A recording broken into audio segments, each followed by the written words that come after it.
പ്രതിരോധ കയറ്റുമതിയിൽ സമാനതകളില്ലാത്ത കുതിപ്പുമായി ഇന്ത്യ.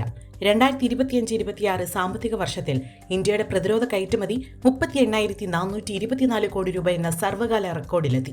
2024 അപേക്ഷിച്ച് 60% വർധനയാണ് ഈ മേഖലയിലുണ്ടായത്. ലോകത്തെ ഏറ്റവും വലിയ ആയുധ ഇറക്കുമതി രാജ്യങ്ങളിലൊന്നായ India make in India, Atmanirbhar Bharat പദ്ധതികളിലൂടെ ആഗോള പ്രതിരോധ നിർമ്മാണ ഹബ്ബായി അതിവേഗം മാറിക്കൊണ്ടിരിക്കുകയാണ്. നിലവിൽ 100-ലധികം രാജ്യങ്ങളിലേക്ക് ഇന്ത്യ യുദ്ധോപകരണങ്ങൾ കയറ്റുമതി ചെയ്യുന്നുണ്ട്.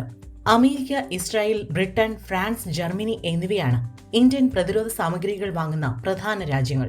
ഇതിനു പുറമെ Australia, Belgium, Canada, Italy, Japan, ദക്ഷിണ Korea, Netherlands, New Zealand, Saudi Arabia, Switzerland, Taiwan, UAE എന്നീ വികസിത രാജ്യങ്ങളും ഇന്ത്യയുടെ ഉപഭോക്താക്കളാണ്. ഇന്ത്യയുടെ തദ്ദേശ ആയുധങ്ങളായ Akash missile system, Pinaka rocket ലോഞ്ചറുകൾ എന്നിവ വാങ്ങുന്നതിൽ അർമീനിയ പോലുള്ള രാജ്യങ്ങൾ വലിയ താൽപര്യമാണ് കാണിക്കുന്നത്.